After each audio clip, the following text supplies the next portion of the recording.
Hey there, it's Ryan Westberry from Kandi Public Schools, and I'm out here with two special guests, and they are Lisa Andrews and our very own Kandi Follis. And we're doing an adventure here in Big Cypress, and we're gonna talk about a lot of the pieces of the environment that are relevant to your education and some of the long-term impacts and the good stuff too. All right, here we go.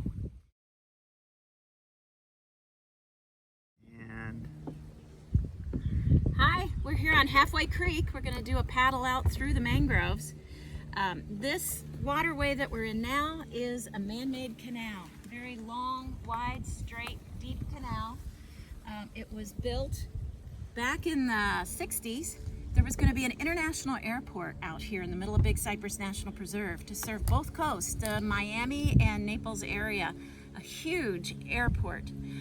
So many little housing developments started going in, and out here in the middle of the swamp they actually dug out the dirt and the limestone bedrock to build up dry areas, to build houses and to drain the wetlands so that they could build. So this long canal very efficiently drains our wetlands, like over here on this side. But when they dug out the dirt and the limestone, they piled it up on the south side of this canal and made a levee. So this canal and that levee changes the environment. It blocks the water from flowing from that sheet flow across the land and ships the water out to the estuary much too fast and too much. We're going to be heading down this straight man-made canal and eventually getting into the natural environment. Thanks, Lisa. Hey, Kandi. Hi, Ryan. What do you got here? Well, it seems like I'm here with a little tiny mangrove, and this is what we call a mangrove propagule. It's a seed. You can see that it grows from the top and it grows down. And we're on a canal which has some water in it, obviously. But I have a question for you. As we look out on our prairie, which is mostly dominated by grass, how in the world did all those little mangroves get there? Good question. All right. Let's see if they can figure it out. Man-made creek here. Hiking trail. Yeah,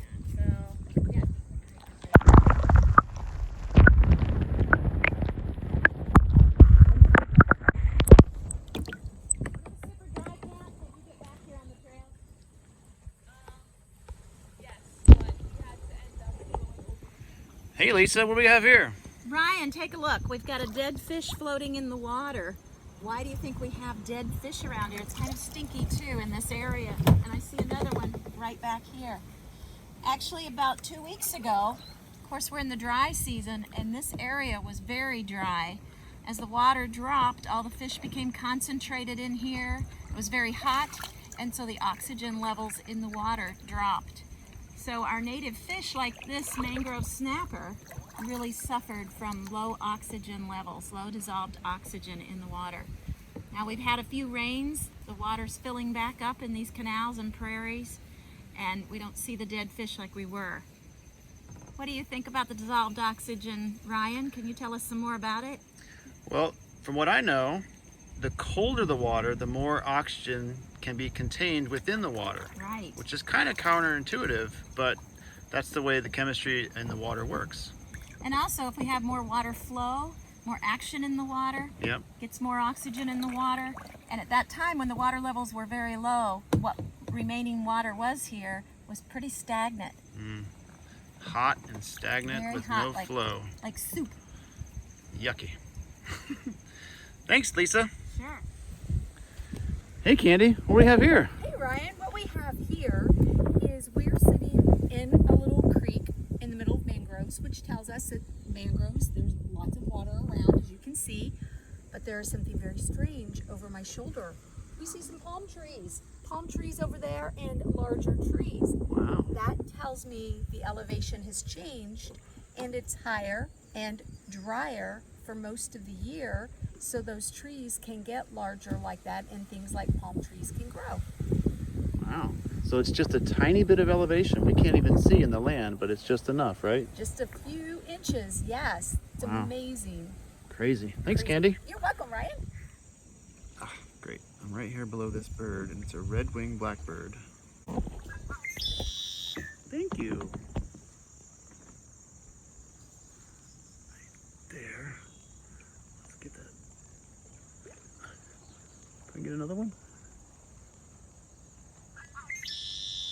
Thank you. Nice. Hey, Lisa. What do we got here? Hey, Ryan, do you know what kind of animals live among this mangled mess of red mangrove roots? No, tell me. All kinds of tiny little creatures find refuge back among these roots. It's a safe haven for them, and all kinds of things like these barnacles. Can you see these down here on the roots? Oh, yeah. Barnacles, different types of marine worms. There's some tiny little mussels over here, right here. Lots of marine creatures can affix themselves to these roots and hang on, and the waters and the tides will come up and keep them wet so they can survive here in the mangrove forest. And there's a lot of filter feeders in here, right? There really are. And a lot of fish that start their life off in the mangroves. Back in there provides a safe haven for them as well. I think you were filming a bird earlier. All kinds of birds can hide out among the mangroves and nest in here. So it's a very important place for all kinds of animals. You know, I wish I was like a tiny person. It looks like a big jungle gym to me. It'd be cool if you had a mask and you could just kind of Right? go back in there and see what's there. You might find some little mangrove crabs or periwinkle snails if we look hard. Let's go underwater and take a look.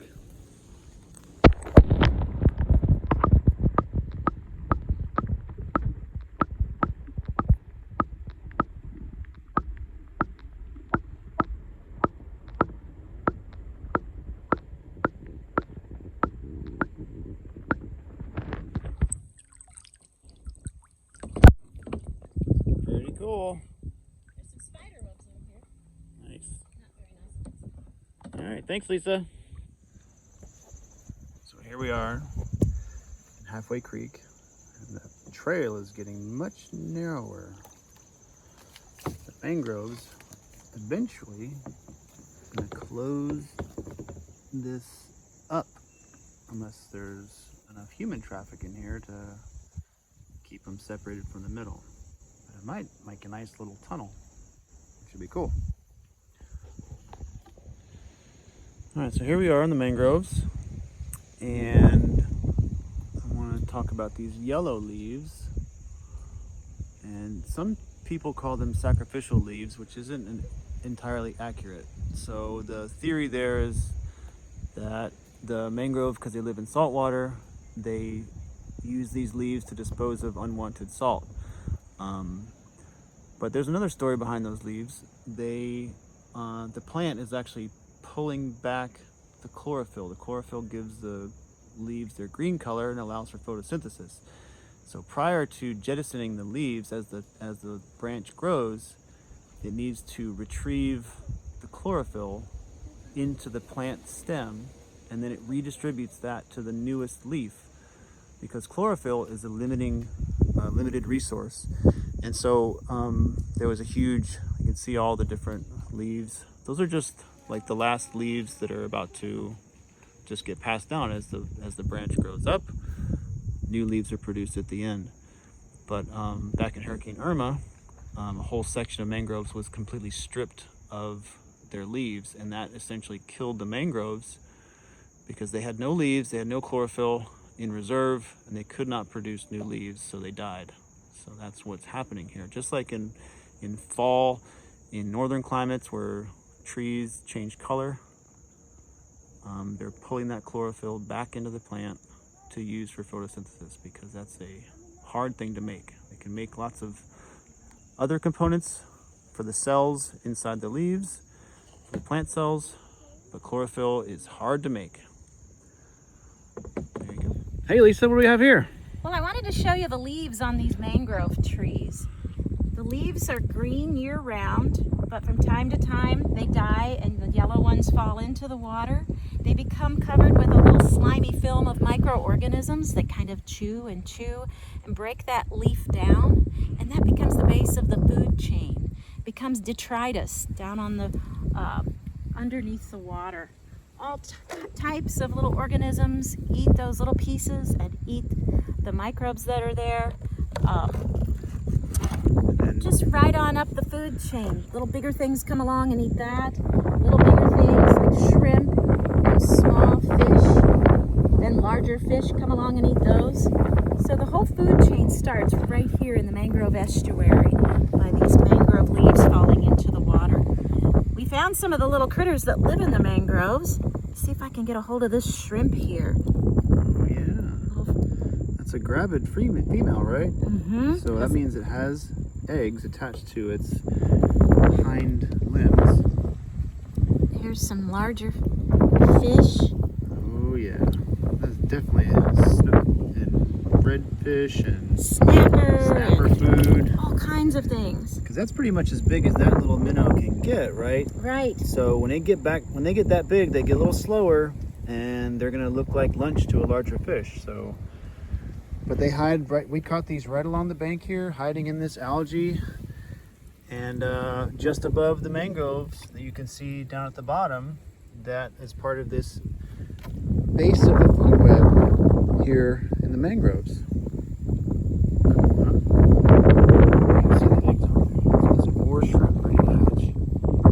Look at that. Thanks, Lisa. You bet. Let's go explore some more. All right. Hey, Lisa. Hey Ryan, I wanted to show you this prairie that's kind of being taken over by the little mangrove trees out here. Everything that lives here has to really adapt to our harsh environment down here in South Florida, and these mangroves are experts at that. They can tolerate some salt, some fresh water all mixed together. Most plants can't tolerate the salt. And in this area like this, where the water's going to dry down, it's going to leave high concentrations of salt in the soil. And these guys are experts at excluding the salt and keeping the salt from coming into their systems. Everything that lives out here, whether it's the crabs, the fish, birds, has to be adaptable to this ever-changing environment. With some dry months, some very wet months, where this ground is totally inundated with water. The heat, the cooler times, salt, the fresh. So everything has to adapt. These mangrove leaves are very thick and waxy, and that helps them survive here too, and kind of helps them hold moisture. Mm-hmm. The mangrove roots also have cells on them that keep the salt from coming in, and these little lenticels that help with gas exchange. Soil doesn't have any oxygen in it. It's very anaerobic, and the roots still have to get oxygen. So they have special cells that help them get that oxygen. What does a lenticel look like? Well, Is it like the bumps? Look closer and find these, like little bumps on here on the see some roots. bumps. Can you see them? Yeah. They're hard to see, or maybe up here. Right there, over here. And this is, I see you're getting stuck in the mud. Yeah, my feet are not adapted to walking in this environment. And this is a very thick, clay-like, gooey, sticky mud that's sticking to our feet right now. I'm trying to pull my shoes off. Mm-hmm. It's very nutrient poor. You can see it's sort of a brownish green color. It's not nice deep brown soil like peat is. This is called marl, and we refer to this as a marl prairie. Actually, I didn't expect it. I can see little bugs, little water beetles. Like little copepods and things like that. Skating around All in the water kinds of those in there. So where you might look at it and think, gosh, nothing can live out here, it's actually full of life, and it's pretty amazing. And if I was an egret with my forked toes, I'd have no trouble walking across this. But exactly. As a mammal, we are not well adapted for this, so we don't expect to see any deer or panther or bear or much else out here. This is good snake country. Snake can slither right across it, and they can look for fish or birds, or it's a good bird rookery too, because the birds have a lot of protection. If a bird were to make a nest in one of these higher mangroves, they pretty much have a moat around their little nest. So it's a great environment for them. Cool, thanks Lisa. Oh, sinking. Like I said, we are not adapted. I am up to my knee in marsh. I'm gonna try and get myself out. Oh, nope, sunk my other foot. Oh boy, okay. Hey Kandi and Lisa, what do we got here? Hey Ryan, what we have here in this little area is we have a red mangrove, we have a buttonwood, and in the background we have a black mangrove. Way Lisa? up there, right? Yep. The only one missing, Kandi, is the white mangrove. The white, why would that be? I think it grows a little further back. It does. The red mangroves are the ones with the funny prop roots that grow right along the water's edge, where the salt is a little more diluted. What else do we have in this buttonwood here? In this tree. Take a look right up here. These long, strappy green leaves. Those are orchids. We're pretty lucky to see those native orchids down here. Yeah. That's the butterfly orchid. They also call it the onion orchid. Oh. Can you see all those roots, that whole root system growing along the buttonwood branch there? Right. Yeah. And it's an epiphyte, so it lives on it, and it's not a parasite, right? That's right. Right. Just lives off the moisture and the nutrients. So it's a That fall into it. commensalistic relationship Yeah. because the tree doesn't get a benefit, but the orchids sure do. There's another I see some couple resurrection of, fern. yeah, there are more we things got some- growing along here. Got some air plants, Epiphytes. tillandsias. Yep, Yep. right here Right. and right there. Two different kinds of air plants. Yeah. And then Yep. you see this? It looks like it's a plant that's kind of brown and dead. But Yeah. as soon as we get some rain, it'll plump back up and be green. It's called resurrection fern. Oh yeah, there's a whole patch of it by the Yep. orchids there too. Yeah. Cool. Usually we see those on oak trees. It's kind of fun to see resurrection out here in the salt mangrove marsh. Well, it's nice to see the diversity of organisms in one tiny area. Sure is. It's amazing. And this is a live buttonwood. It's not dead. They're just providing habitat for other organisms. Right. Cool. Hey Ryan, I see something else out here that's kind of interesting. What's that? Oh. We've got all these native plants and trees, but there's an invasive exotic back here. Oh, See at the look tip of at my kayak that. paddle, these leaves? It's the Brazilian pepper. Oh, Brazilian pepper. Pretty nasty. I'm allergic to that. species. Yeah, it's related to poison ivy. So if you handle it and you're allergic to poison ivy, you may get a bad rash Yeah. from that as well. And it's It's just a good nestled right in source there. for wildlife, so it's spread everywhere, but it crowds out all the native species. Oh, wow. Doesn't provide good habitat for them. No. It's pretty weak as a tree, isn't it? Mm-hmm. All right. Well, thanks, Lisa. Thanks, Kandi. Thanks, Ryan. All right. Hey, Lisa. Hey Ryan, I wanted to show you this cool buttonwood tree. It's full of a whole variety of different kinds of air plants or bromeliads. Wow. Lots of different types. And then you see that long gray stuff that's blowing in the breeze? Yeah. That's called Spanish moss, but it's not a moss. It's really bromeliads also. A whole little colony of tiny bromeliads. Wow. Isn't that cool? That's so cool. I like how the sun shines through the leaves of the bromeliads. That's beautiful. Lights them up.